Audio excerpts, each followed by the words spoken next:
Buksan natin. Ito yung ano niya. Wallpaper niya. Pwede yan palitan. Tapos ito, pagka binuksan mo, ito na yung mga apps niya. May camera. Ayan, may camera siya. May built-in camera. Pull out mo lang yan.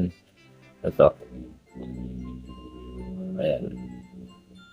Front and back. Mayroon siya. Naro-rotate lang yung camera niya. Ito yung kuha ng camera niya. And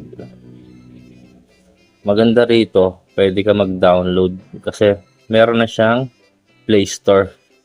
Ito. Pwede ka mag-download ng mga apps and mga games. Kasi naka 464 siya. Ayan, naka 64 gig. Yung internal memory niya, yung RAM na niya, 4 gig. Pwede ka mag-ML dyan mga gar. Ayan, pwede mo i-download. And pwede ka rin dito manood ng YouTube. Ayan.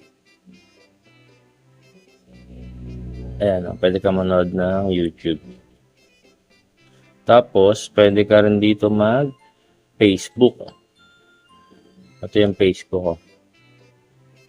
Pwede ka mag-scroll, manood ng mga videos. Mag-comment. Ito.